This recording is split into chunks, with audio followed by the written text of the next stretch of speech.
Oh, never mind. You said live. Hi, welcome to Thursday, October 30th, the regular school committee meeting. I'm going to call the meeting to order, and we'll start with a pledge allegiance. I pledge allegiance to the flag of the United States of America and to the republic for which it stands, one nation, under God, indivisible, with liberty and justice for all. All right. We have public comment, but seeing nobody in here, I am assuming we have no public comment. Recognitions. Anything? Anybody? No? All right, I think we'll go right in to SpongeBob. What's going on, guys? So I think we'll just start this off with an athletics update. The MIA power rankings have recently came out. Most of, if not all of our fall teams have gone into the playoffs. So the power ranking as of right now, field hockey is number 8th, football is 21st, boys soccer is 30th, girls soccer is 11th, and girls volleyball is 20th. There's a girls playoffs varsity game today. I couldn't tell you what team they're playing, but hopefully we're looking for a win. And there's a football game tonight. I think, sadly, the girls' volleyball lost. Oh, I did not know that. Hopefully the boys' football game can win. Next up, we're going to go into stuff that's happened recently. We're going to bring up the pep rally. The pep rally was especially close to me because I was lucky enough to MC it with Callie Arthur. It was a huge success. There were no slip-ups. Nothing bad happened. The seniors won almost every single event, so that's, what we hope for. Side note, after the pep rally, Hog Youth Coalition held a pickleball tournament to raise awareness about prevention work, and I'm pretty active in that coalition, and it was really effective. Last Saturday, the 25th, was the homecoming dance. I was able to help set up for it, and it was set up very beautifully, of course. It was Mardi Gras. I wasn't there, unfortunately, for the whole time. However, for people who were, they said it was a blast, and when I was there, I had a great time. So. Super fun. And then last night, we had the induction ceremony for National Honor Society, National Art Honor Society, Triumph, and Spanish Honor Society. I spoke as a president of National Honor Society. My co-president is my friend Emerson. And we had a tremendous number of inductees this year, even with raised standards. Ms. Williams and I made the executive decision to increase applications and just take into consideration attendance and tardies, which was new this year, but we still have a lot of turnout. Going into Halloween, today teachers dressed up, which was super fun. The science department was heavy metals, which they were different rock artists and stuff, and it was fun because they were playing music in the hallways. Language department was Wizard of Oz. Those are my 2 highlights. And then, which is really cool, the science department raises money for blankets to make for the Serenity House by asking students to donate, and the more money they raise, the better their costumes. And so I think that was pretty successful. Obviously, we know Halloween is tomorrow, but what else is tomorrow is senior Halloween. The seniors dress up in costumes. They go all out during second period. The teachers host. You guys, I think you guys could probably guess what I'm going as for tomorrow. I'm obviously going as SpongeBob.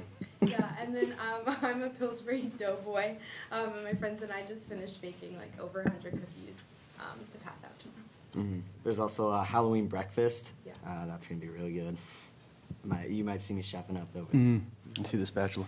And our last little section is highlights for the month of November. We have our grade snapshot on November 4th, so all of our grades from Power School get sent to colleges. This is big for me because I applied early action along my other peers, so yeah, it's big. And then a highlight is girls football on November 24th. The girls sell tickets to fundraise for school events, and it's seniors versus juniors. And then our practices are held Wednesday mornings at 7 a.m. for seniors, and I believe Thursdays for juniors.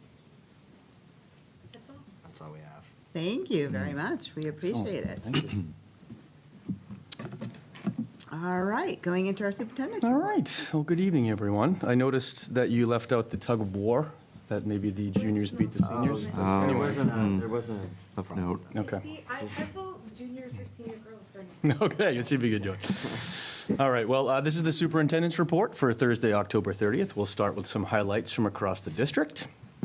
First, we're excited to launch a new program this year that pairs high school sophomores and juniors with kindergarten and first grade classrooms at Marathon. We're calling it the Hiller Mentoring Program. After some initial mentoring training from Marathon counselors, Ms. Bent and Mr. Lowater, that you see here on the left, our high school students will be visiting classrooms at Marathon once a month starting in November. The goal of this program is to strengthen relationships across our schools and to create a sense of community where every student feels seen, supported, and heard. As Ella just mentioned, congratulations to the National Honor Society, National Art Honor Society, Tri-M, and Spanish Honor Society inductees. Last night, there was the ceremony with over 250 students recognized for their service, leadership, character, scholarship, and other talents. The ceremony featured a keynote address by history teacher Mr. Spiegel, who encouraged students to travel and to continue making positive impacts on their school and community. Next, we'll be holding the groundbreaking ceremony for the new Charleswood Elementary School on Tuesday, November 4th from 3 to 4 at the construction entrance at the Marathon Elementary School. We'll be joined by representatives from the MSBA, the building committee, the school committee, as well as the select board and other local officials, all offering brief remarks to mark this exciting milestone. The community is all encouraged to attend, and we'll have refreshments following the ceremony in the Marathon cafeteria. Lots have been happening at each building since our last school committee meeting. This past week, our first grade Marathon teachers continued our elementary science PD with Janet McNeil. Students will be soon working on a unit called Light and Shadows, exploring how light behaves, how it travels, reflects, and creates shadows in different ways.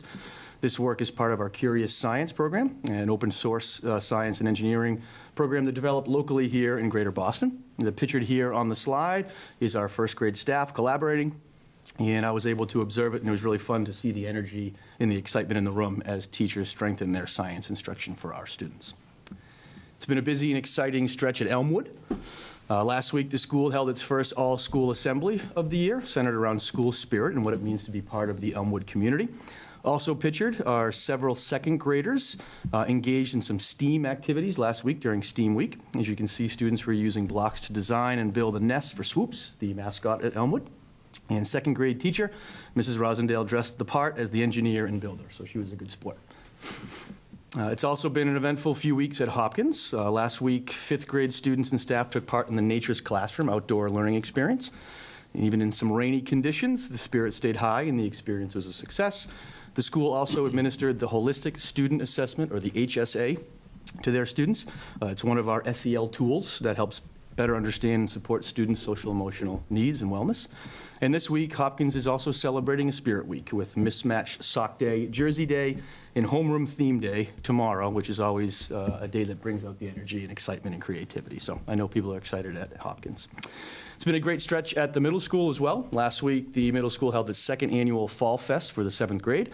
I was able to attend. It was a very fun community building event filled with games and activities and plenty of school spirit. The turnout was fantastic. And it was a nice way for students and staff to connect outside the classroom.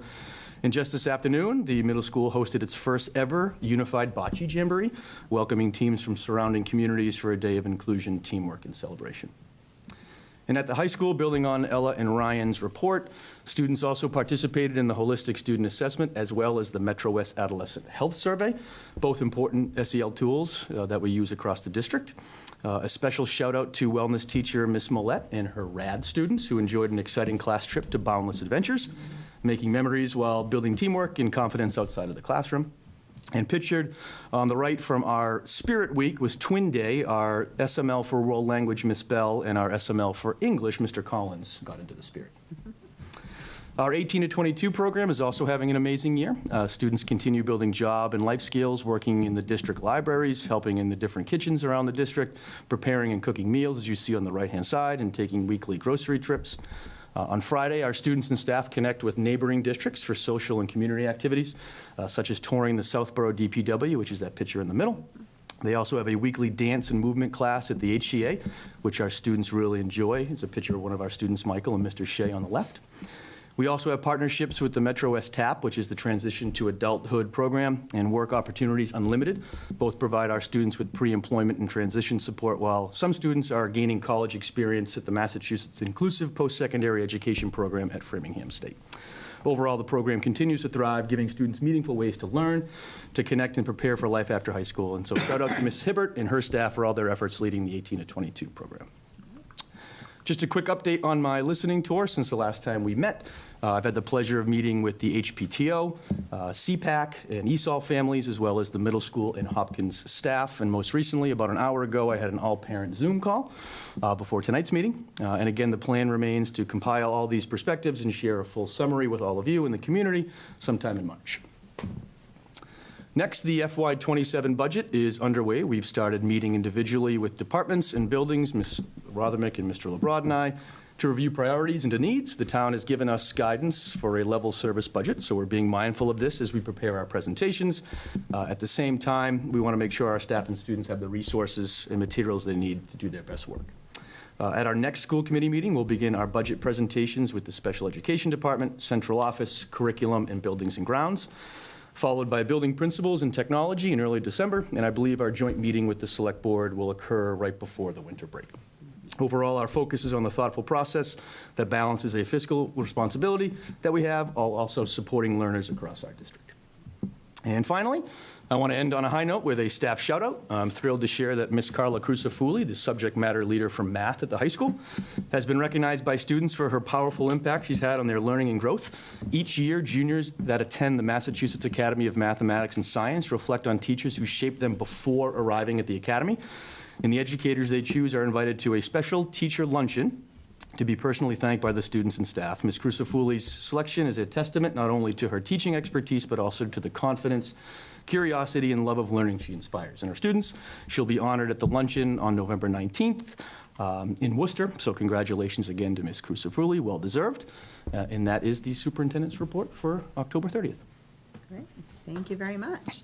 Going on to the school committee chair report, payroll warrant S26006B, S26008 have been approved. Warrants number 26042S, 26043S, 26044S, 2645S, 26046S have been approved, and they're included in your folder. I have not heard back from the Mass Association of School Committees on our January dates that we have for training. I prompted them again this week.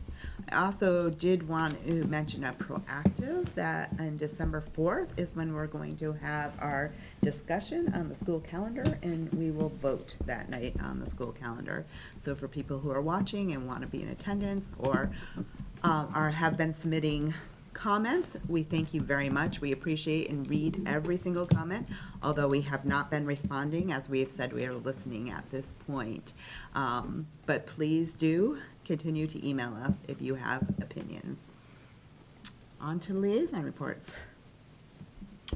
Turf Committee, we meet twice a year. We're going to meet a third time in a few weeks because there was some question if the meeting was posted. Mm-hmm. Do we know if it was posted? I believe it was. I talked to Georgia after. Okay. So we're going to meet again in a few weeks. But things are in good shape. They have the account has 300,000 in it, or 280 or 270. So it's in a good place. They're on target from a revenue standpoint from rentals to meet that about halfway through fiscal year, and they're on track to meet that goal. But it's in good shape, and there's money for repairs, and we're trying to build that fund to replace the turf in 4 to 6 years. So things are in good shape. Great. Time flies. Yeah. Yeah. Sure does. I was stand-in for ESBC. Yeah. I'm not sure I'm quite measured up because I didn't come back with any aerial photos or anything Yeah, like that. it's But tough to live up to. it was, but I felt the pressure. Yeah. But Understandable. a lot of housekeeping, and then obviously discussion about the groundbreaking. And we're going to have some reports tonight, I believe, from the school building. And Sustainable Green is excited about the groundbreaking next week. They are sending someone to come and celebrate with us. And I also had a member reach out to me to chat about the Safe Routes to School program. So we're going to meet in November I'll find out what she's thinking, and then I can reach out to probably you to follow up on that, Ms. Rotherman. Great, exciting, thank you. All right, going on to new business, we have a request. Yes, so I'm going to be speaking on behalf of Ms. Beatty, our Director of Student Services. The Marathon School, in collaboration with our Student Service Department, is requesting the addition of a 1.0 FTE Level C ABA paraprofessional to address growing student needs and ensure that all IEPs remain fully supported and in compliance. The projected cost of this position is approximately $30,000, which will be fully funded through the IDEA 240 grant. And looking ahead, the position is expected to be offset in the FY27 budget through expanded circuit breaking reimbursement. This additional support is critical in meeting the specialized needs of our students, maintaining compliance with federal and state requirements, and ensuring that every child receives the services they are entitled to under their IEP. So we respectfully request that the school committee approves this important addition. I move to approve the 1.0 FTE Level C paraprofessional for Marathon. Second. All right, all in favor? Aye. Aye. Any opposed? Great, Thank you very much. proud to give that service. Mr. Palmenville, you're going to come and chat with us about a few things. Good evening. Good Thank you very much evening. for having me. Hope you're all doing well. We do have a few requests that we're seeking approval this evening. The first one is related to club advisor stipends. So as you may know, every year we have a lot of clubs at HHS. I think we actually just passed the 80 club mark, which is phenomenal. It's outstanding and shows all the interest that our students have because they're all student-created and student-led, with advisors, obviously. But every year, we like to review, when you have that many clubs, you have to review those that are no longer meeting and no longer running. So we did a review of that, and we have 7 clubs that are no longer running. However, they have been established club with funded stipends. So what we're requesting is to reallocate $4,851 from the existing advisor stipends to cover $2,780 for 4 new clubs that have been running for the last 2 years but currently do not have advisor stipends. And then in addition to those 4 clubs, also adding a co-advisor to one of our other clubs, which is growing rapidly. So the 7 clubs that we are looking, that are no longer running this year are the Animal Rights Club, the Games Club, the Car Club, Fashion Club, HHS TV Club, Quiz Show, and Trivia Club. And those are just due to students, not enough students to really hold the meetings. And in addition to that, not having an advisor or not being able to find another faculty advisor. We're looking to create stipends or allocate 4 stipends, and those would be for the American Cancer Society Club, the Poetry Club, the SMART Club, which is actually an acronym for Stress Management and Anxiety Reduction Techniques, and the Spanish Honor Society. So each of those would have a stipend of $556. They've all been running for multiple years. And then our HOSA, or Health Occupation Students of America Club, has grown dramatically. Right now, there's 190 students that are listed on the Schoology page, and meetings range from 40 to 70 students per meeting. So we feel as it would be appropriate to add a co-advisor to that, which is also a $556 stipend. So we respectfully just request that allocation. A question, because the math doesn't line up, doesn't look like it lines up. You're not spending as much as what you're transferring back, is that accurate? Correct, yes, Okay. That is correct. It's Okay. not. Not it's not- complaining, I just Yep. want to make sure. Yep, it's not even, but with the, those other clubs, the 4,851 represent the 7 clubs that we are no longer running. So we wanted to move these to establish these other clubs that are running, but there is also some money left over. That helps me just with the math. But I also just want to highlight that I really appreciate how the clubs are run based on student interest, and that when new interests come up and old ones aren't being pursued, you're able to flex for that. I think that's great for the students. Absolutely, and I think one of the biggest things, just to say, Assistant Principal Laura Tice does a phenomenal job. As you can imagine, when you start moving up that number of clubs, she's really worked hard in the last few years to look at the process of how clubs are brought in, to kind of formalize how that's all done. And you still want to be able to have students express themselves, but at the same time, when you have all of that to manage, you want to make sure that we're just not having clubs that no one does and still run that. So she's been doing a great job of having that process. It's great. Where does that balance sit? Where do those monies sit, the excess? That Just in would, a club fund? Yeah, it stays in the would student remain. activity Yep. account. Okay. Yep. So if another club comes forward later in the There's year. some dough lying around, got it, okay.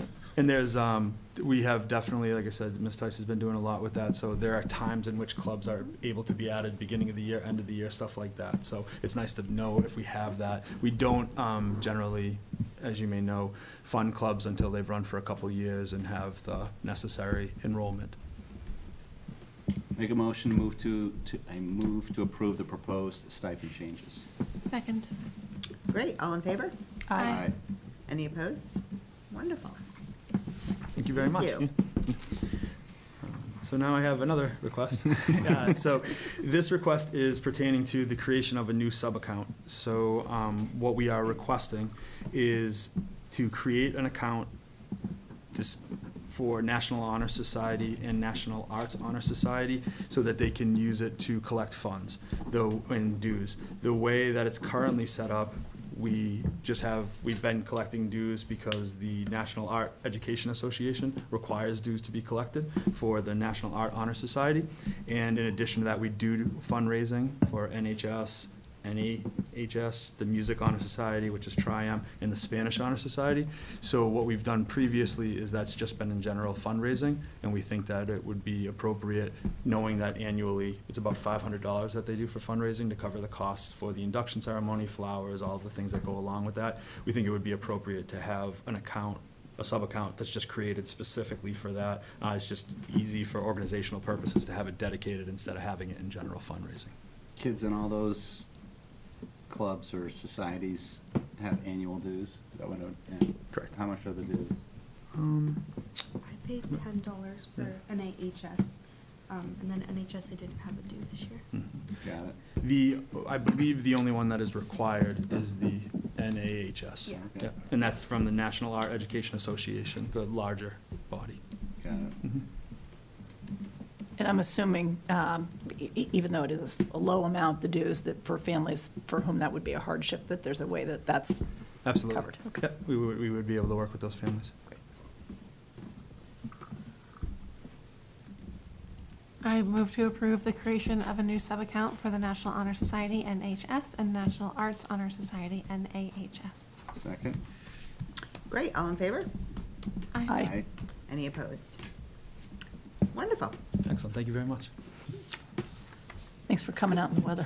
Oh, no problem. 2 for 2. You got one more. You got one more. One more. With this is a little bit of a difference because it has to do with policy. Is there any introduction that needs to be, or I can Yeah, so this would bring be it the first reading of this policy, and we'll come back at our next meeting next week for the second reading. And so this is for the competency determination. Mr. Palmer is going to talk us through that. If you remember, last year I came as the high school principal talking about the new competency determination policy without the MCAS being required as a graduation requirement. They've also now added a few different layers that we need to make sure that we have in our policy and our handbook. So Mr. Palmville is going to walk us through that. So for your review and hopeful approval is the additions that have come into play. And I think before going into the differences and the new things with the new law that came in July, we did look at, and I'm fortunate to be a member of a principal job alike, and all districts are looking at this in the same way. So between what the Department of Education has shared with us and also looking at what other surrounding areas are doing for their competency determination, we tried to make sure that ours matches all that while also having all of the necessary components for the state's requirements. So if just a quick reminder of last year in November when the election occurred, the MCAS, it really has to do with competency determination previously was determined by the MCAS and results on the MCAS.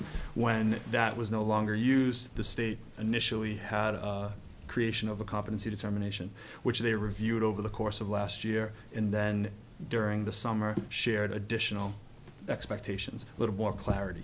So what they essentially did was they broke it off. Last year, it was the completion of the coursework, and the competency determination would be there. They've now added the concept of showing mastery.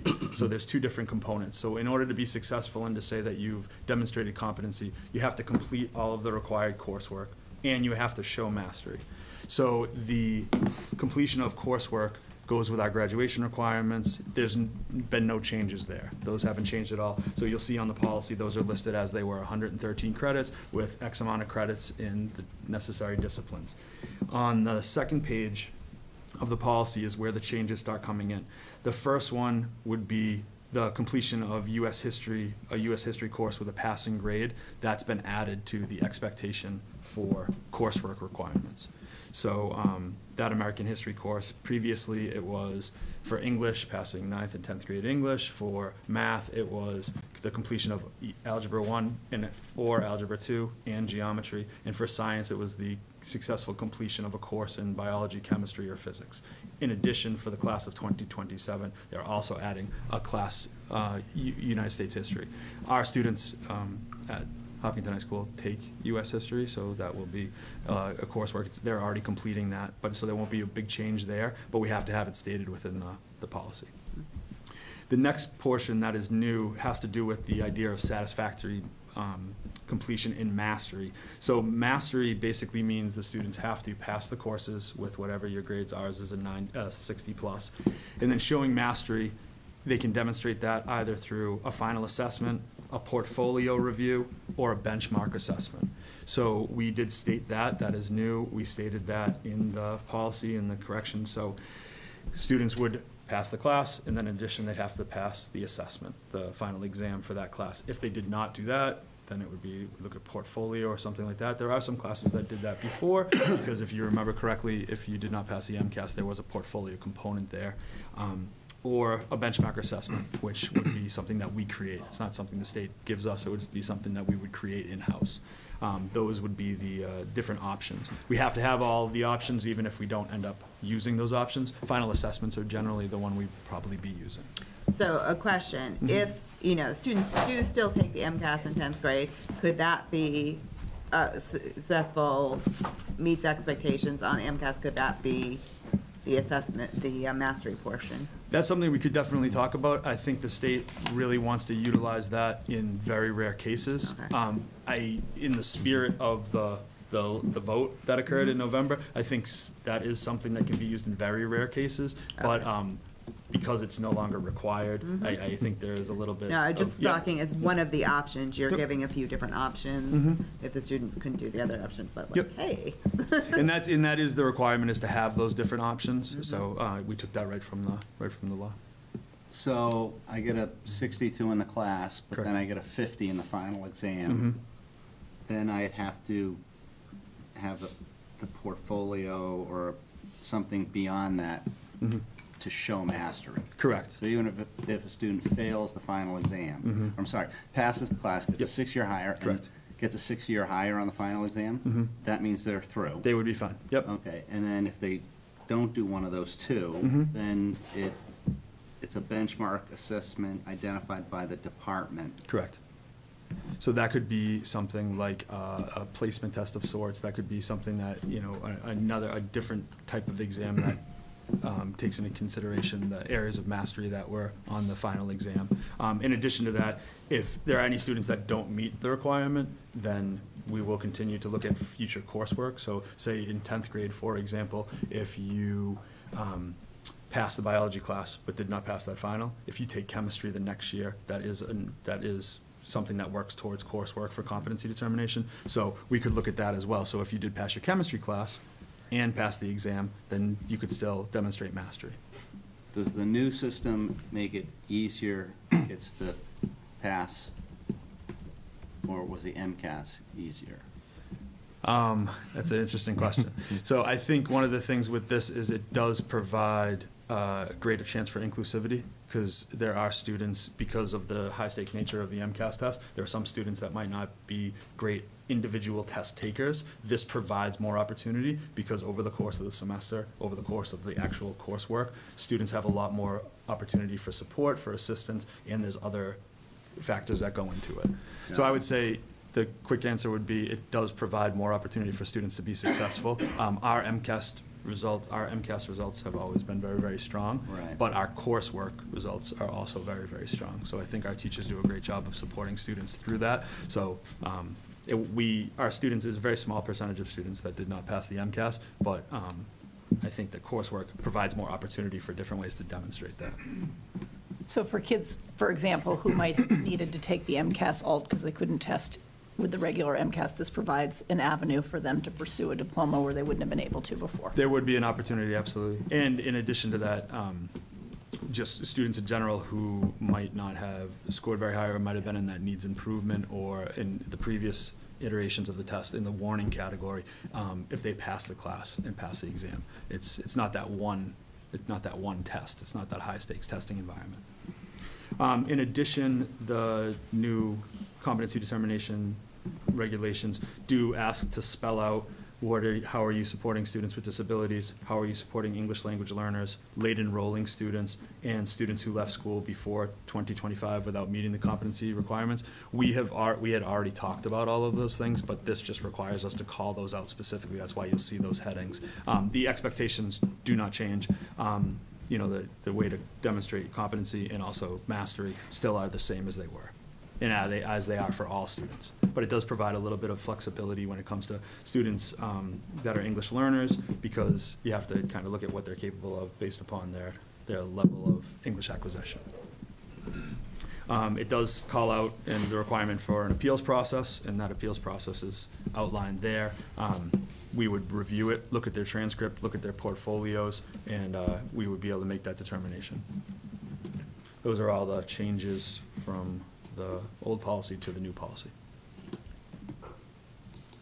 Thank you. And like I said, we'll bring this back next week for a final. For a vote. Yeah, okay. Great, thank you. Thank you, Mr. Palmer. I appreciate it. All right, we have construction update with Vertex and Commodore. Carly's gonna be joining us, and I don't know if there's anybody else joining. Mr. Eberle is joining. I feel like the table got shorter since the last time I was here. Well, you know, We're gonna do a we little had a little rotation. Yeah, reorg we got here. 4 seats up there for you. We We wanted to have be different closer. chairs, too. Although you did bring candy, so that is Yes. certainly. That's not for you guys. You might need to ignore that SpongeBob cussing. Listen. Or put it on. Everybody loves the put it on. SpongeBob Put it on. costume from Yeah. time to time. How about, I might need some M&Ms for this. Right, exactly. Talk about construction, we might need peanut. Wouldn't want it to get dirty. Construction site. I was good, and I changed out of my fancy construction clothes before coming. Thank you for doing that. Are we plugging in, or is someone else sharing what we've sent? I think we're prepared to plug in if we need to. I just want to make sure in the back that they're. Are they the slides? It would be the slides that we sent for our first discussion today, and then the construction update to follow.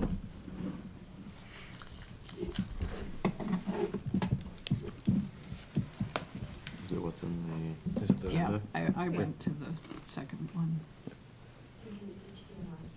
Right behind you, Carly. Okay.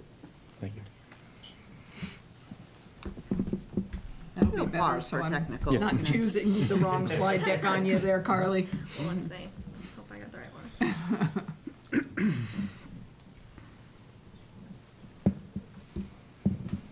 It takes a minute. Oh, it does. Yeah. It has to think. So while we wait for that, just some introductions to remind you. I think you've met everyone, but just so that we can revisit it. I'm Chris Eberle. I'm the project executive for the Vertex Companies. We're the OPM that was hired by all of you to manage the project on behalf of the town. With me today is Ricky Shagru. He's the senior project manager at Commodore Builders. Commodore has been the CM of the project that was hired by this committee about 1.5 years ago. Also with Ricky in the audience is Rob Blanchard. Rob is the project executive for Commodore. I hope you know Matt Cotter. Absolutely. He joined us in case you have any questions about the school impact of what we're discussing. And with me is Carly Collimore, who is the project manager that has been running the job for all of you as we got to here today. I'll make more small talk while Carly, I was gonna say, we were excited to see her in person because it's always on Yeah. screen. Carly, you're on site every day? I'm not on site every day. George from our team is, but Okay. I'm there at least once a week. Yep, here we go. Let's see. Woo-hoo. All right. There we go. All right. So, we're before you today because we're approaching another milestone, and that milestone is not what the schedule said it would be. We're actually a significant amount ahead of schedule, which is always a great place to be when you're the owner, because you get to take ownership of that new building that you've spent so much money on, and put so much work into, a little bit earlier. But as you know, this is a phased renovation, and a phased renovation relies on certain milestones because we plan the process well in advance, as we've shown you many times when we've appeared before you. What I've put on screen is the budget, because I think the budget's a good starting point for where we are in the conversation that we want to have today. If you take a look at the budget, currently, this is presented in the same way that we shared it with you the last two times that we were before you to discuss things. We're currently looking at about 1.4 million remaining that's not committed to something of the other areas of the budget that aren't directly related to construction or contingency. So we're going to continue to move through the process. That's anything from OPM fees to architect fees to some of the mechanics of moving in and out of the building, as well as furniture and technology and many of the other things that we're looking at. So outside of those within the budget, we have about $4.7 million of either remaining appropriated construction funds or contingencies, whether they be the construction contingency or the owner's contingency, which is used for non-construction costs. Sorry, of that 4.7, what's contingency and what is just? I plan? did not anticipate that you would ask me that question, so I don't know it off the top of my head. I believe in the latter slides we have on the construction update, I'll be able to point that Okay, out. got it. I think that's one of the, What is it? what's the construction contingency right now and what's the owner's contingency right now? I think that's in there. That's all right, we'll So- catch it, okay, no problem. So I bring this up because I think it's very appropriate to the discussion that we want to have today. At the end of the day, I know it's the goal of the school committee as well as the administration that when this project is concluded, that we have money available. It's a great showing of the effort that has been put in by everyone involved, whether it be the administration, ourselves, the designer, or the contractor, to say that we believe that we are going to deliver this project under budget. The other number that I threw up on here across the bottom is current estimating and pending change orders. As we've talked many times, change orders are a reality of public construction in Massachusetts, and we do our best to anticipate what those will be so that we understand where we are. That 1.2 million are things that we have either been notified of or that we are expecting to be notified of, and it's a metric that we use to understand the current financial health of a construction project because it says what you have remaining when you want to consider additional things. These are not forward-looking. They are a moment in time now. So future change orders are not represented by that 1.2 million, and I just want to make that clear as we sort of launch into today's discussion. Next slide, please.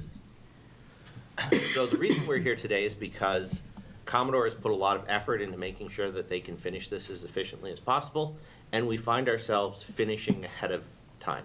Originally, we were planning that we would have a transition sometime around early February. I believe it was February 4th. We would have about 2-3 weeks to prepare the building for students, during which the town or the schools would own the building. And then when February vacation is done, we would move into the new building. We previously visited you and pointed and discussed a kitchen trailer as the option to feed the students during the time that we were in that transition period, because we'll be taking over the kitchen and the gym. We talked about the different options that were considered there, whether it be bringing it in from another building or some other plans that we talked about, and ultimately we resolved that that would be how we would move forward. When we look at what remains of the schedule, it presents us with the opportunity to advance the next phase of the project.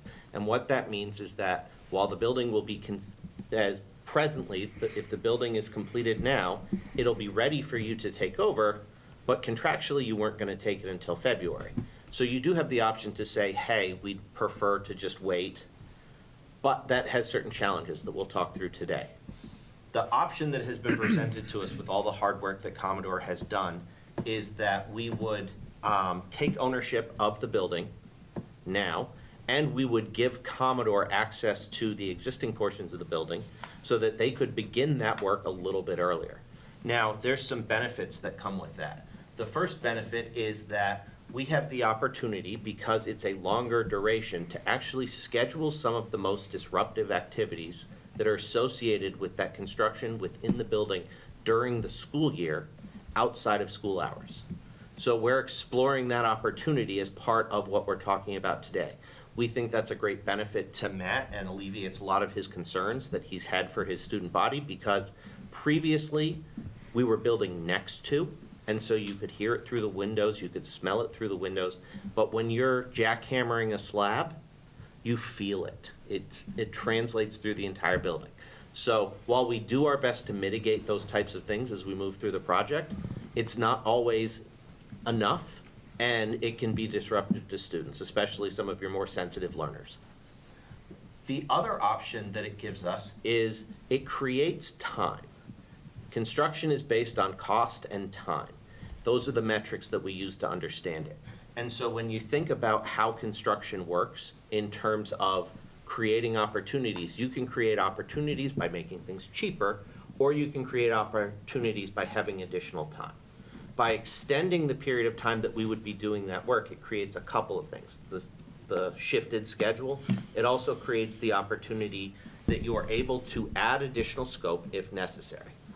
As you all know, because we walked you through the process, there's a whole bunch of reasons that you may want to add additional scope. We originally envisioned that we could take on more through the process of looking at this project, and we had to cut some of that back because the estimates at the time were telling us that we would be at a certain place.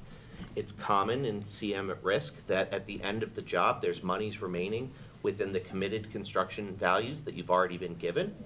And when we discussed it with the administration, one of the big discussions was the fact that is it more beneficial to address more items now?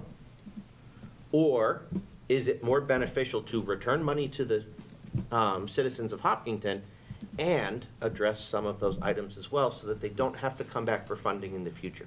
They're still part of the project. We're not expanding the scope beyond what was ever envisioned with this, but it creates an opportunity to be able to do both.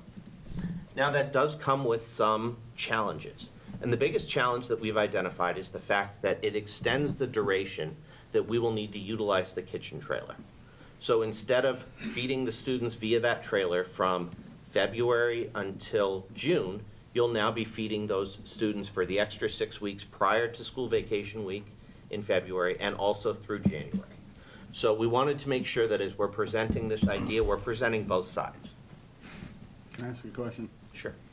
The available, the 6.1 million, that's the difference between the budget and the kind of committed number. If you go back one slide. So that black bar across the bottom that ends in Yeah. 6.1 million? That's these three? Correct. Right. So as you look at this budget, as we've talked about previously, the first is forgive me because I don't have it directly in front of me. The first is our original project budget. Right. Over the course of the project budget, we transfer money. That's the second column. Yeah. The third column is the result of those transfers. The column following that is the commitment. So we enter into contracts for things. That's how much we're going to spend on those contracts if we pay them all out. The following column, I believe, Spent. is the spent. What was That's how much spent we've to date. paid so far. Yeah. The column after that is the remainder. Got it. And the final is the uncommitted. Now, of that available, that does not necessarily mean that we don't have purposes for that money. And an example of that would be furniture. There's a $575,000 line item there for furniture. It's not that we're not going to buy furniture, it's that we haven't bought and entered into a contract to buy furniture yet. So that's just one example of where that 6.1 comes from. So, best case, we come in 6.1 under budget, but that will not be 6.1 under. Yeah, if you decide not to put any more furniture, if we decide not to move into No the building. FF&E. I got it, but best case, we're 6 million under budget, but it won't be that. And we'll highlight more of where we think we'll end up towards the end of the Okay, presentation. got it, sorry, thank you. So if you could advance to, so I'll turn it over to Ricky to speak to some of the opportunities that this has presented in terms of improving the situation. Yeah, so for us, as far as the actual construction, the work we're doing on site, just kind of not touching on budget items at this point, some of the benefits we would be kind of gaining by taking this portion of the building, which would be the gym and the cafeteria area, in January. The first thing was be the additional time for that phase of the project. That was always a pretty tight duration in our schedule for that. We always knew there was going to be a lot of overtime work.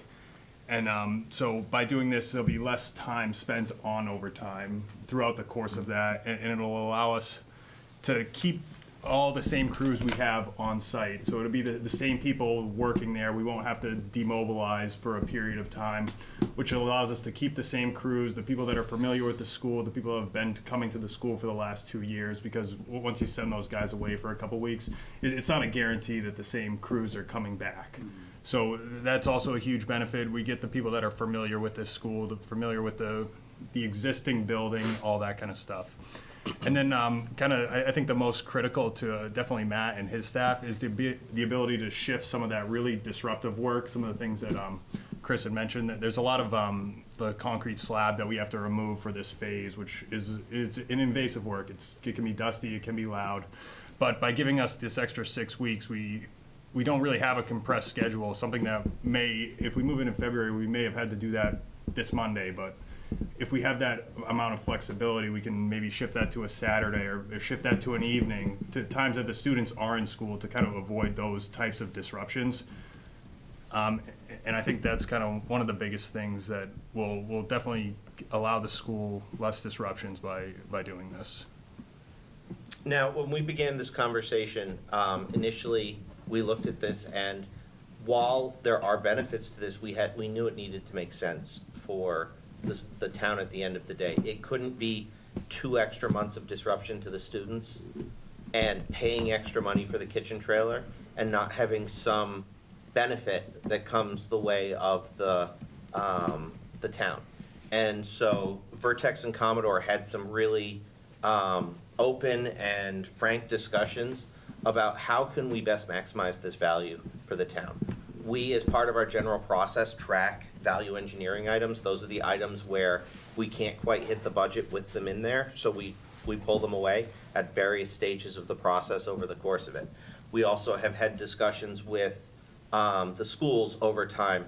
The water heater is at its end of life, for instance, and we didn't know that at the time we were considering the project. Maybe it's a good time now while we have everyone mobilized to fix it. Those are just 2 small examples. So we talked about how we could make this beneficial. And one of the big things that we realized is that when you do see them at work, the GMP, the guaranteed maximum price that the school committee is committed to, includes several elements. You have a contingency that's in there as part of the statute that gives them, the contractor, room for things that come up they didn't plan for. You have holds, which are risk items where they've agreed to finish that work, but they couldn't put a hard price on it, so they reserved some money for that. And then you have allowances, which are things where it's not defined enough that they can say, oh, we'll do it for this much, but we put some money there so that we know that it's there. All of those 3 things are part of the construction contract you've already agreed. So they're separate from that $4.7 million that we highlighted. One of the things that we talked with Commodore about is there an opportunity, rather than give you back that money at the end of the job, is there a way that we can take some of that money now, because the risks have gone well in regards to that money, and use that for some of these opportunities in addition to the other money we have available? And so we had a great discussion with Commodore. They were great to work with in this respect, and we talked about options that we have. Some of those options we talked about are the fact that when you look at the building, we've replaced a good amount of the flooring. This is one of the VE items. We'd love to replace all the flooring, but we chose not to for budget cost reasons. So when you get to the end of the hallway in the renovated section now, the flooring suddenly changes. And that flooring is largely original to the building. It's waxed every year, which has some VOC components to it. And so wouldn't it be great if we could tack all of that flooring? So we talked about that. We talked about the fact that originally we entertained the idea of replacing all the furniture within the building. We'll show you some examples of that. Could we incorporate that in? Now, we talked about the temp kitchen. You're gonna have 2 extra months of that temp kitchen. Wouldn't it be nice if that was a phasing cost out of the money that you've already committed, so that the other money was available to do some other things? And we talked about some of the additional scopes of work. Some of these are things that are on the table, that we're considering from those VE and from those needs that the building has on the capital plan. What if we can take some of that and, schedule permitting, move some of it back into the project? So those are the types of things that we're talking about. Go to the next slide. So here's some examples, and I know it's a relatively small photos, and some of these are things that we talked about. You can see the transition in the flooring in the bottom left there. That's the current condition right now. Wouldn't it be great if we could just expand that through the whole building and not have flooring that's original to a 1990 building, or 1990s building mixed with a 2025 building? You know, make it be the type of flooring that you want to have in your building that's sustainable throughout. We looked at the existing bathroom, the tile's in good condition, but one of those maintenance items is to regrout that tile so that you don't, anybody who's had a bathroom in a really old house, once that one tile goes, it all goes. So maybe we regrout that tile now and preserve the original tile, but extend its life by regrouting it. We looked at options such as replacing the existing toilet partitions, and we're still investigating that that's possible, but that's a scope item that we could add in. We looked at replacing the existing furniture. We found a lot of the existing furniture has tennis balls, and if you have a kid in the school and you've been in there and you see those tennis balls serve 2 purposes. Sure, the chair slides more easily, but it also keeps the feet that have been on that since the original furniture was purchased, that have worn away like that photo shows, from scratching the floor. So all of those are of value to the longevity of a building that you just made a $39 million commitment to. We also looked at things like I mentioned, replacing the existing water heater. We've talked about the loop road in the past. And we know that there's some other things that we can still look at with the schedule that we have left to see if we can incorporate those in should the opportunity present itself.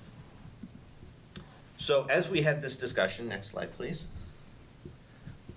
Commodore has offered to take that $380,000 that we've previously approved and take $242,000 of that additional cost, or the remaining additional cost that we haven't already committed. We've signed up for the trailer, but of that total cost for that that work at the kitchens, and put that into the GMP. We did have some cost overages there. As we refined it with the kitchen staff, we found that they needed additional freezer storage, and that has both, not just buying the freezer that's gonna be outside, but also getting the electrical for it, upping the electrical loads dramatically, and there's costs associated with that that pushed us over the original $380,000 budget. That means the $242,000 of that previously committed for that purpose money can go back to other things. So you only needed 138 for the kitchen? The kitchen comes to about 430 all in, because it's not just renting the kitchen trailer, it's also getting the ramp, it's also providing a cover for the ramp so that you can safely move food into the building so you don't have your workers slipping and falling. It's providing space for grease-laden waste. It's providing a sewer connection to a location you need a sewer connection. It's creating the appropriate storage, it's creating the appropriate utilities, and like just the freezer trailer alone, I think is a $30,000 cost. And the So it was 780 for the, originally it was 380, right, so I'm looking at that, but you're saying it's 400. and it's about then we're gonna 430 take currently. It's 430 current. So of what we have currently, we've committed, math in my head in public on TV is never a good thing. It's roughly 182 somewhere, or 188. That was the PCO for the kitchen trailer. For the kitchen trailers. Sorry, I'm confused on, there's 380,000 approved for the additional kitchen Yeah, cost. no, this committee Yeah, voted 380,000, I want to say, in either August or September. And of that, we've committed about 188 Okay, for the initial rental of the trailer. yep. There was additional costs that made up that full 380, and then we've gone $50,000 higher than that because of some of the specifics as we finalized the design. We needed 2 pieces of equipment that we thought we had from the existing that we didn't, so we had to purchase or rent those to make it work, plus the additional freezer cost. That pushes us to about 430. You've only committed or signed a change order respective to that 180. So the remaining budget, rather than holding it for kitchen costs, goes back to you to spend on other things, which is that 242. Yep. And what would have been outside of the current construction contract is now handled inside of the current construction contract. Okay. So I'm still a little, I actually think I'm more confused now. In terms of, so I understand it's being allocated from a different way, but what is the actual cost difference from the? From what you originally appropriated, it's Yeah. about $50,000 additional. And that's because of the additional time? It's because of the, so it's a couple of things. It's the additional time. It is the additional trailer, or the additional freezer. Yep. And it's we budgeted based on having 1 kitchen trailer, a ramp, and getting into the building. As we worked through the final details, because those were preliminary estimates of where we thought that would, there were small details that taken together pushed that cost higher. What is the piece of just the time? Because I, like, 55,000? Yes. for what it buys, that doesn't seem, I mean, it's not a small amount of money, but it seems It's a like. rental, essentially. Yeah, but that doesn't seem, I expected the number to be larger, I guess is what I'm. Because it's only like, you have to think Yeah. about it in terms of, you pay the electrician to come in and hook up and to come in and take it out. That's just a cost. And we rent the scaffolding, we rent the trailer, I think we rent the ramp, We rent the ramp and we rent the freezer. and we rent the freezer. Yeah. So the utilities come in those, and those are just sunk costs that you don't really get anything for at the end of the day, but it's necessary to make it work. So when you extend it, you're only extending the rents. Thank you, that helps me tremendously. So the rest of these, I just want to be clear, are estimates. We're not asking you to take action on any of these today, but we wanted to provide you with some of the numbers that we used to figure out where we ended up with respect to these items. We've previously talked about the loop road paving. We've done cores within the roadwork to find out how much of it should be fully replaced versus how much of it can be paved over. We're roughly at 100% of the DD process, so that we're at the point that we need to go meet with Concom. And when we meet with Concom, as we've discussed when we approved it, we're going to first ask them if we can replace in kind and not have to do a full notice of intent. In the event that a full notice intent is required, there's slightly more fees that need to be spent, which have already been appropriated. In the event that Concom comes back and says, we appreciate that you're fixing this road, but we want you to redo the entire stormwater system, at that point, I'm gonna have to come back to you and you're gonna have to make a decision. But in the event that they just decide the plan that we're putting forward, we believe that's a reasonable estimate now for what the plan as proposed would cost. The next one, there's the potential flooring cost. This takes into account a lot of the logistics of putting that floor in place. We're talking about using some of the vacation weeks, so a little bit of it replaced in February, a little bit of it replaced in April, the balance replaced in the summer. To extend that through the whole building, the corridors and the classrooms, we're looking at about $650,000. We're talking about additional furnishings to upgrade beyond that 575 that we're already talking. We do have a small overage there, but largely in total, that 575 plus the 375, based on the most recent pricing we've had, would be the estimate to be able to replace, or to provide new furniture in the new spaces that were already renovated, that were part of the project, and expand that to the remainder of the classroom spaces, so that we would largely have new flooring throughout in all but, I think, the art room, where you've recently purchased new flooring for that room. We also have a couple of small overages that we're tracking, included in the 375 number for furniture. And then on the technology side, we have a couple of things, as we've worked through the details, have just crept slightly higher than the budget of about $60,000. When we forecast what that means from a construction contingency perspective, it means that amongst just the contingency amounts, we're looking at, depending on the various estimates, the various things, the various ways things can break, how much money we think we're getting back within just the GMP.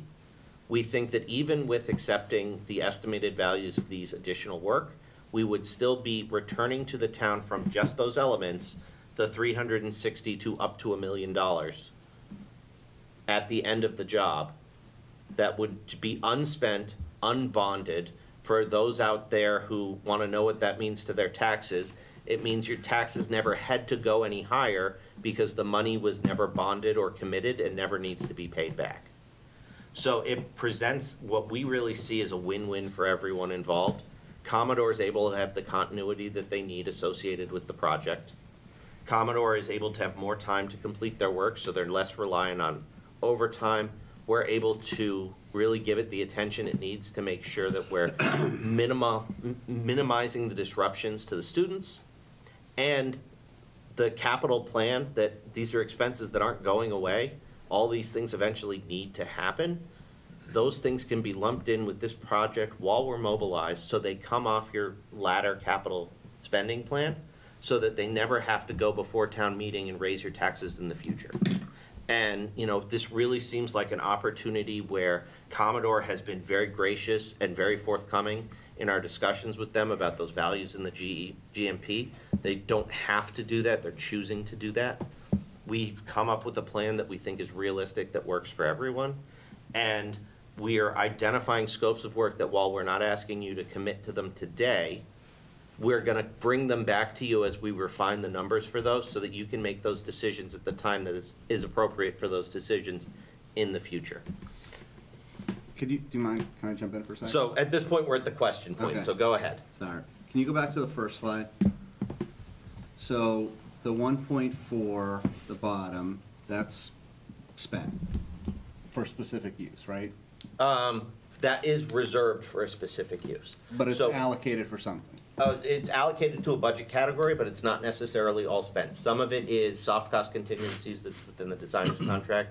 Some of it is estimates of what we might spend on moving or other Okay, so there might be expenses. some money there. So some of that, that's why I say the forecast is for construction contingency and construction, because some of that money may come back, improving you beyond that 360,000 Got minimum. it. The change orders, that's allocated, the 1, 2, none of that's, That's the four. none of that's coming back. The change orders is largely where we are now, and we expect to be around those numbers. So essentially, let's call it the 4.7 is potentially, you want to take my quick math on the last slide we saw, it's about 4 million. Maybe it's a little more because that difference is 300,000 to $1 million. But essentially, you want to say, we have 4.7 that we either give all back to the town when we're done, or spend 4 million of it, maybe a little more, on those projects that you've outlined.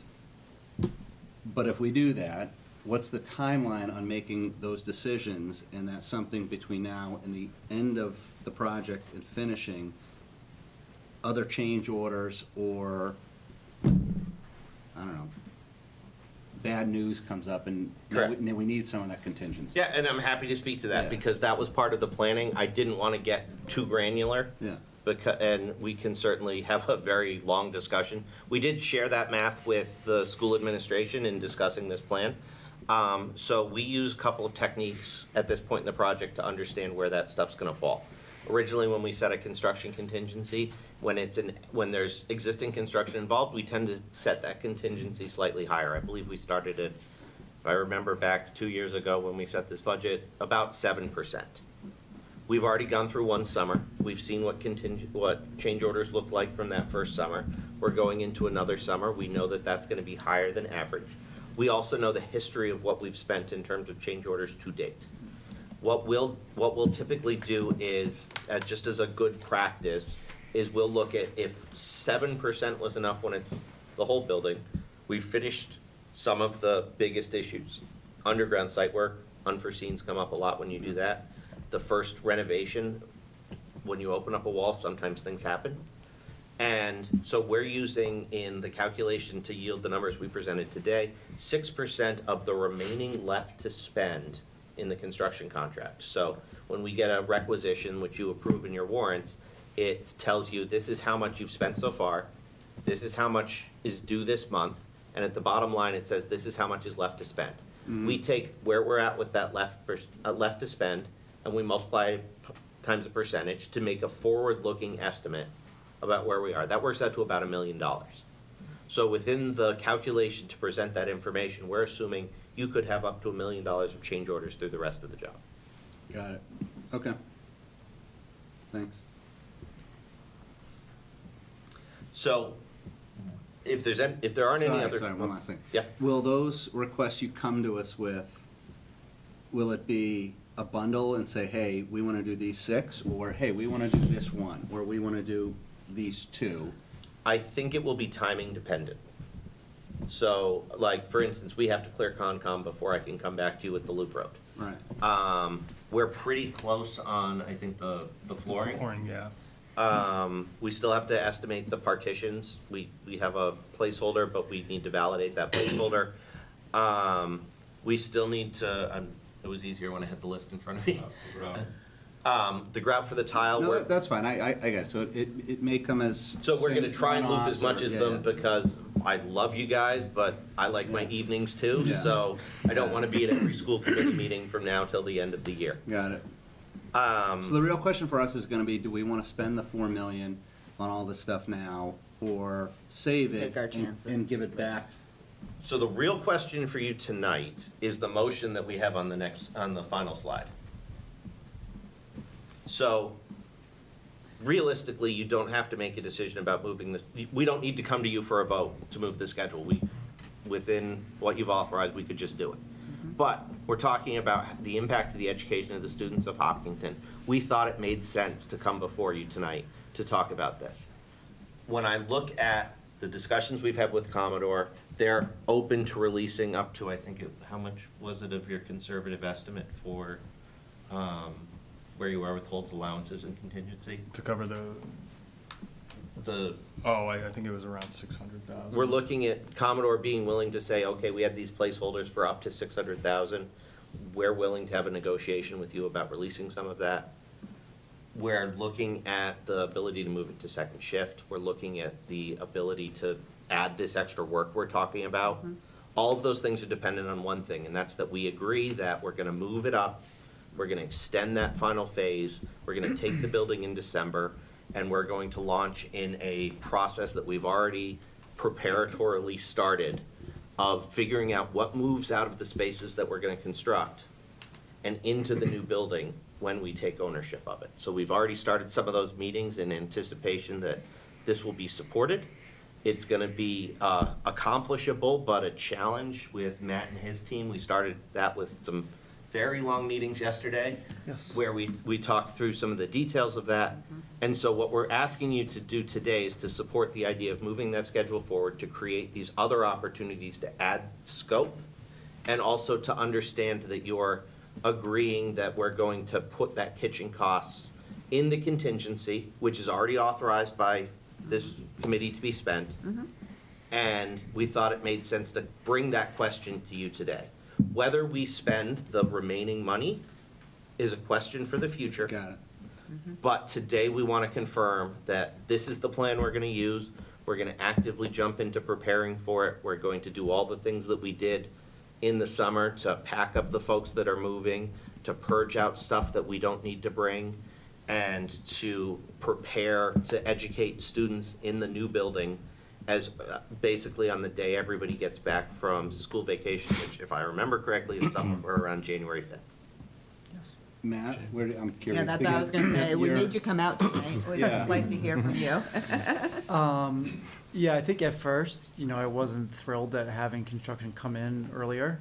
But knowing that we could shift the loudest, most disruptive things that were going to happen either way, whether it happens in January or February, March, to that second shift, I think is worth everything, whether you decide to do all of the other things or not, even Yeah, moving those that are separate work. though, right? Yeah, we don't have to decide any of that today. Moving, it's still gonna be loud and disruptive, but we're changing what that level looks like, essentially. So now, it will be more disruptive in January under this plan than it would have been if we stayed in Waited. February, March. But then February and March would have been extremely disruptive. So we're sort of really mitigating that. You're and spreading out going the to- disruption. And just lessening what it is. Spreading out, and Yeah. in many cases, taking it out of the school Taking it, day. yeah. Yeah, there's exactly. certain activities that are significantly more disruptive than ever. That'll Not be to moved say to second shift. or when a the kids are out of Saturday or school. Yeah. whatever. So yeah. for me, that was when I decided that. So you're that it would be good supportive for of the kids. revised schedule? Yes. And we all are as well. Everyone is, yeah? Right. It's a lot of quick work, but I think everyone, and I think too, like I even think for the fifth graders who have gone through the year and a half of construction, even just getting them another 6 weeks of the new gym, you know, things like that, I think is good for them. Because they're not gonna get everything, but they've been there for everything, so. They put up with the There's a burden, there's a but little not silver getting the linings benefit, too yeah. that we can find, yeah. So yeah, I am. Curious question about shifting to the second shift. Like, what are the hours like on that? So it wouldn't necessarily all be second shift because the town does have limitations of that's what I when was you can thinking about, work. was the- Yeah, so the they- neighbors, the- Yeah, so the limitations, I believe, are between 2 and 7. So essentially it'd be a shortened shift, but it would allow us to work Saturdays where we could spread up a task that we may have originally needed to complete it in 3 days over 3 Saturdays or 3 weekends or something along those lines where it's not as critical that we need to get this done because it's like a certain task that needs to be done by February 15th. But if we have from January 1st till February 15th, as opposed from the 10th to the 15th, it allows us that flexibility. And it also, it can't be lost that this is work inside the building. We're not suddenly gonna start doing the loading dock outside at 7 PM at night. We're gonna be doing work that we need to do inside the building during those shifted hours. And it's really, it's student focused in that, like, let's take something that we know is going to happen. We're not introducing new scope here. This was always gonna be a thing. But let's try and improve how it impacts the students a little bit. And it won't be a great burden to our neighbors on Sanctuary Lane, because We don't think so, and your neighbors are very willing to tell us when they're burdened. Really? I'm glad they're communicating. As a parent of a Hopkins student, it's appealing to me to think that, you know, my kid and all the kids that are in school that are not going to have jackhammering while they're trying to learn. great. So I make a motion to support the revised schedule and transition plan as presented to occupy the new addition in December of 2025, and to support investigation of additional scope to be presented for cost approval at a future meeting. Second. Great, all in favor? Aye. Great. Any opposed? No? We look forward to it. And I believe we also have, thank you to Rob and Ricky for coming out. You're welcome to stay for our construction update. But we have our, we have our, that as well. You You've take already- Andy to go. You've already been updated about where our construction's at quite readily, so. Yeah, enjoy. Playground's almost you. done. And part of that is that we're almost to the point of opening a playground. We're targeting December 1st. Oh, that's great. But half the. A portion of, a significant portion of the I said I was gonna leave, I should stop talking. You can come. Playgrounds are so fun. We always love your Yes, contribution. I hear there's a lot of balls that go missing right now. That is a We're challenge. trying to throw them back over as Part of George's day every day is to return It's a some nice of the break great for us, too. recreational equipment that the students are using back to them. I can say all of the workers are extremely friendly. I'm often running around that loop road very early in the morning as they're arriving to work, and they're wonderful to work with. Good. Glad to hear that. And we've been very happy with the relationship with Commodore. I think, especially going through this process where we're asking them to do something that they don't necessarily have to do. We've been able to have really good conversations with them, and we're happy with the work that they've been able to do for the town. So I'll turn it over to Carly to walk you through the Hopkins construction update, and then I'll take the Charleswood. All right, so starting off for Hopkins, there were no new safety incidents in the month of September or October, which was great. Schedule, really the only change that we've talked about was the shift to the December turnover, but otherwise there's no big changes there.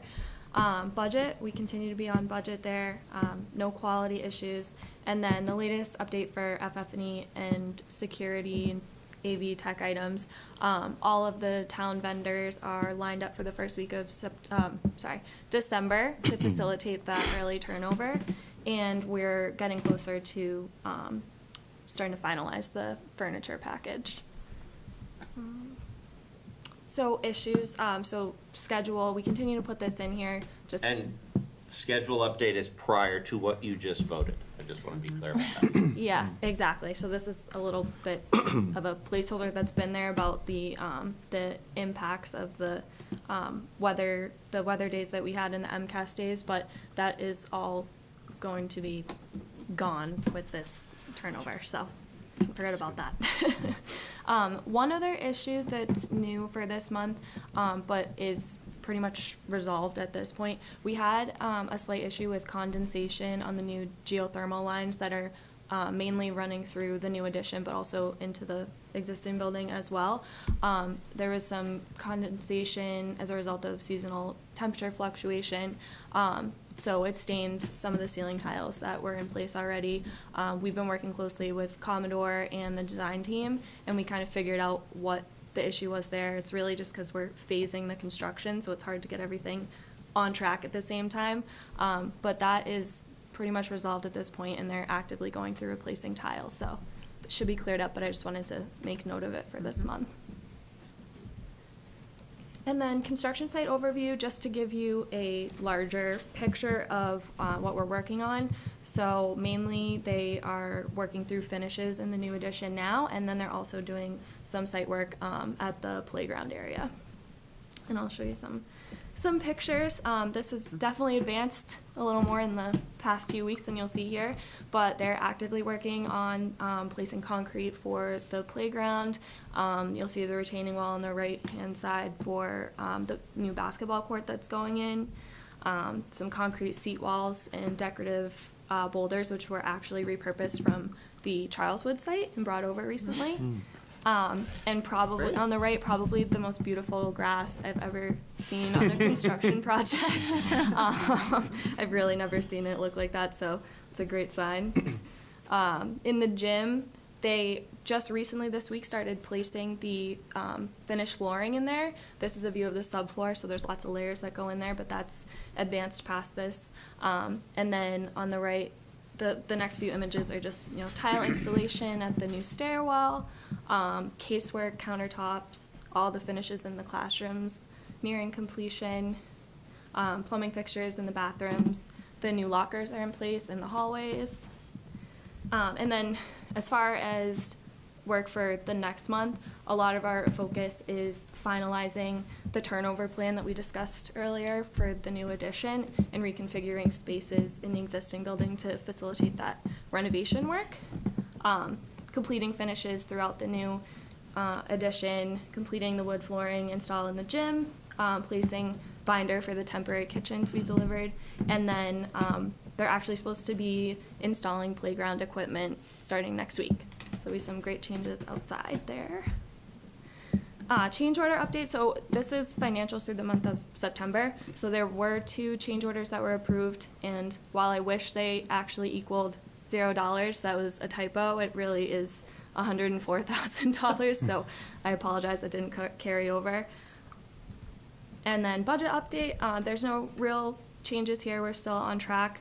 The biggest update is just the 2 additional change orders that were approved in September. And then I'll move over so that I can say this without having to constantly work my neck. So Charles, this is the same update that we provided to the elementary school building committee when we presented it. So we remain on schedule. The published schedule that they gave us is actually quite ambitious. and we'll continue to monitor that, but I don't think I want to go into more detail than that at this time. We continue to be significantly under budget. We'll be updating a cash flow that we expect to show a significant amount of that budget coming back to the town at the end of the day. It's for various reasons that we've discussed in previous ESBC meetings. We're in the process of testing and inspection of the various elements as they begin a lot of the earthwork as well as a lot of the concrete and foundations. So we continue to track that, and largely that's been consistent. Generally, there's been no issues. Everything is proceeding. We did have one minor issue related to stormwater with the heavy rains that we got about 2 weeks ago. Concom did object to some of the ways that they were dealing with that stormwater and asked Brate to appear before the last Concom meeting. Brate rapidly addressed a lot of the issues that were raised and have put in place controls to prevent them in the future. So while we are disappointed that the issue had to come up, we appreciate that they've been prompt and urgent in addressing them. You can see the degree to which we've finished a lot of that construction. If it's, you can't really see much, unless you've decided to cruise the new Toll Brothers development, you generally can't see the progress that we're making from the street, which I'm sure, as the ASBC intentionally did setting it back, the neighbors appreciate, because only, I think, 3 neighbors are directly impacted with a view of what's going on. Largely it's been foundation walls for the lowest level and footings that are going into the ground. We have permission from the building inspector to do all of the foundations at this point, so we're just waiting to formalize some of that, but they're continuing with a lot of that formwork in preparation to sort of complete the full building foundation. Just looking at some of the photos, we're building a retaining wall on the south and slowly raising the grade. So this is what some of our neighbors to the south will see. We did put some of the early mitigations in place for some of those neighbors, so that we're screening some of the views of this rather robust retaining wall that's going to be at the south side of the site. We're also putting in a lot of the utilities currently. Here you can see some of the foundation footings going in. We've had a lot of concrete pours because we're building a fairly large building, and that continues to be ongoing for the next couple of weeks. We're also beginning a lot of the waterproofing and the mock-up. The mock-up is what we use to test out the details and make sure that they're going in properly. It's a way to make sure everybody's clear on what we're trying to achieve before we start on the full building. You can also see some of the waterproofing continuing. This is a very robustly waterproofed building, because we know the issues that have existed on the site, and we want to make sure that at the end of the day, you're not going to have water seeping into the bottom of the building. Here you can see just some more of the drainage and foundation walls that we've put in over time, as well as some of the footings that continue to be ongoing. There's a heck of a lot of them. Even if you see it from one of the neighbors, you're only seeing the first tier of it. It goes back for quite a while, because this is, at the end of the day, a sizable building. And I think anyone visiting the site in the course of the next 2 months is probably going to get a good sense of how big this building really is going to become. In terms of what's going on, we've completed the initial stages of the mock-up, so that's going to continue. We're beginning some of the commissioning, both envelope and MEP systems. So that's moving forward in some of those pre-stages so that we're setting expectations.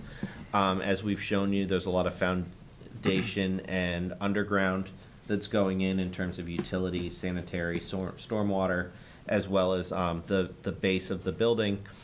All of that's being waterproofed, and we've also managed a lot of the boulders, so we're getting a good sense of, we knew we'd hit boulders, so we had included what's called unit prices as part of those boulders, so that we made sure that we were covered for a certain allotment of that. We have exceeded that in some ways, but some of the other rock we anticipated hitting, we have not found. So overall, that's a good financial place to be, even if it does have a slight change order up. There's also going to be a slight change order down. The allotment of boulders. It's I understand. It was just really. Yes. I was over there a couple weeks ago, and who's the guy on site? Steve Devine. Steve, yeah, he was great. It's Local resident Steve Devine. Yeah, very local. And it was interesting in showing the system of labeling and counting the rocks Yeah. and the boulders to make sure there's no monkey business. I have some children who would enjoy counting the rocks. Yeah. Well, they can, pretty soon they'll have access to counting the rocks that we took over to the Hopkins School. Yeah, Perfect. that's interesting. But yes, we have a robust process to make sure that monkey business is not part of our projects. And we had a robust process with the designer to do our best guess about where those allowances should be, so that we, one of the reasons that we do that is so that we include enough scope in the bid, so that when they're bidding and giving those numbers for those unit prices, they can't manipulate them because they have to include that value in their bid.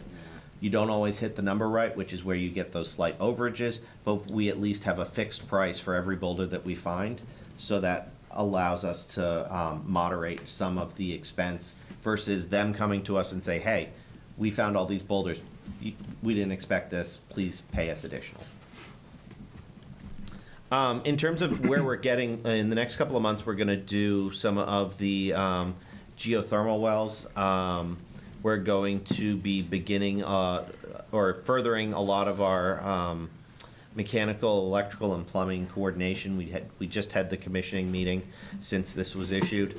We're looking at steel as early as November 17th. So that's really when you're gonna start to see this take building shape. We're also planning a groundbreaking, so the school administration has put out a press release for the groundbreaking on November 4th at 3 o'clock? Correct. Yep. And so we're gonna hold that at the site entrance that is on at the Marathon School. The public is welcome to attend. We'll have speakers who have been involved in the project or supporting the project.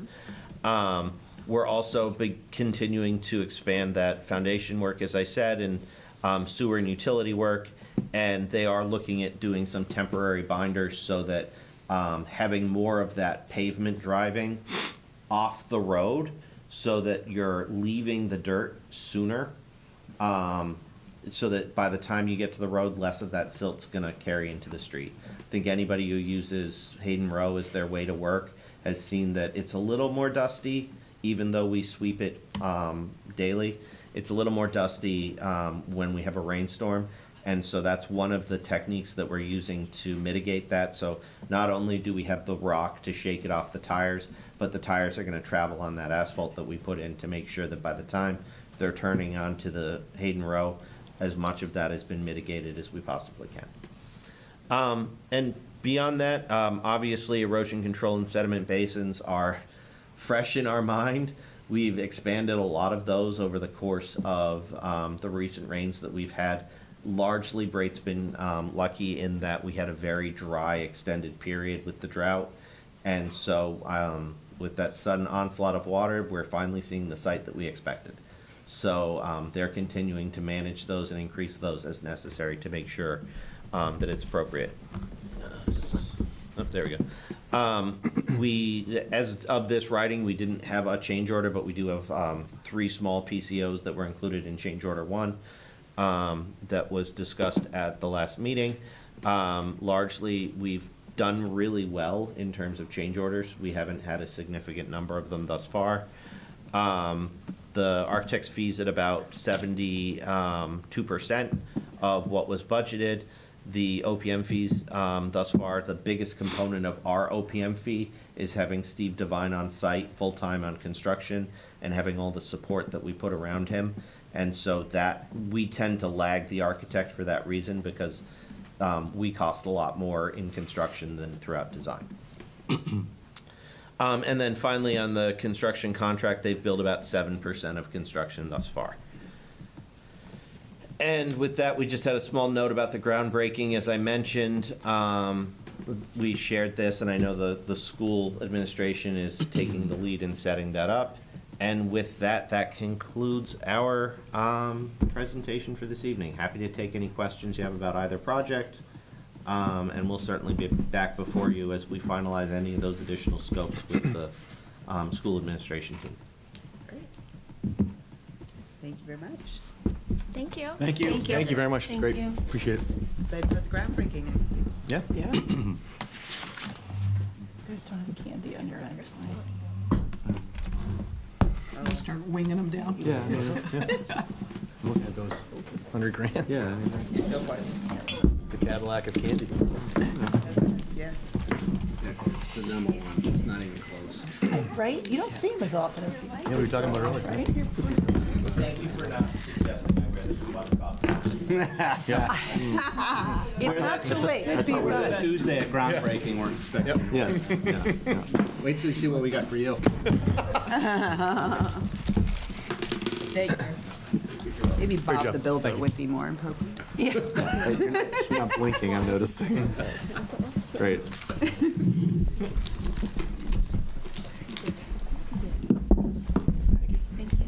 All right. Moving along. Mr. LeBron, school supply acceptance. All right, well, good evening, everyone. Tonight, I come before you through the superintendent to request the acceptance by the committee of a gift from NRI VA Boston.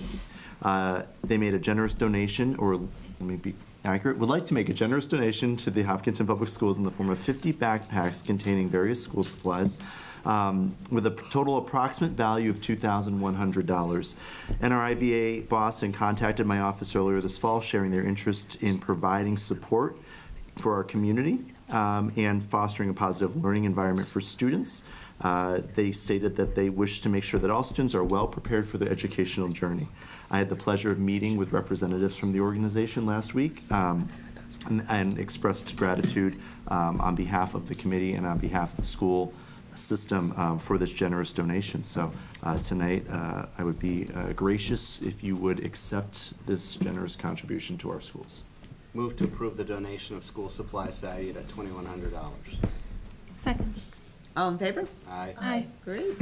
Just to comment on that, I also, and this is a larger comment on the district's use of social media, I saw that it seems like we've had a lot of great social media exposure out there, and I think that people are enjoying seeing the content, including that in particular, so. I did not know that was out there. Now I got to check. Yeah, Yep, it is out there. You're gonna be on the social media every day. I'm telling you. We're trying to post once a day. Thank you for You noticing. know, Yeah, it's appreciate really, that. it's Yeah, noticed, and I think the community's yeah. noticed. That's good. I'm glad to hear it. Yeah. Thank you. All right. Policy AC, non-discrimination, including harassment and retaliation. Mr. Bishop. Yes, so we have second readings of 3 separate policies tonight. Specifically, we're reviewing policy AC, the non-discrimination including harassment and retaliation, also policy ACAB, the sexual harassment and Title IX policy, and policy BDA, the school committee organizational meeting. All proposed policies have been shared with the community for feedback, so unless there are any questions or concerns, the motion is to approve the revised policies AC, ACAB, and BDA as presented. So what can I ask a question? And this is about the BDA school committee organization meeting, only because Susan had some questions about it the last time, and I couldn't tell, looking at the copy, if there were changes that were. When we met and discussed Susan's concerns after the last meeting, we removed the piece that she was questioning. Yeah, so it's submitted just how it was. Yeah, no, I just wanted to make sure Yep. that I was seeing it accurately. Are we discussing all 3 of these? We're not doing them one at a time? We can if you'd like, but we can. No, I'm just Yeah. curious. I had a question on the sexual harassment Yep. one. Does, I'm not entirely sure what the ACAB-R, what that document reads and the details of it. And I don't know if this is included in that, but as I read through that sexual harassment one, I didn't see language addressing false or malicious allegations. And I don't know if is that included in the ACAB-R part of what that covers? The only reason I bring it up, I know someone whose life was basically ruined by a false allegation. And at that point, it was too late, and there was really no repercussions. And I'm just curious if our new policy includes anything about that. I don't believe it does, and this is the new policy that we're adopting here is actually the policy that was the 2020 policy. So there was the 2020 policy, then it changed in 2024, and now we're back to the 2020 policy. I still don't believe it has language specifically related to that, but I do think part of the findings and part of the investigation you'll come to some of those. If that would be the case, you'd be able to find that and put it out there. But I don't know if there's anything specifically that states that. Why did we, or are we going from 2020 changing and we're going back? Yeah, so the 2024 policy is not ruled lawful anymore. Oh, okay. Yeah. Gotcha. So now we're back to revert back to 2020. And this is the language that our legal counsel provided to us. And legal's fine with all three of these as they're written now? Yep. They were right. Yeah, recommended. Yep.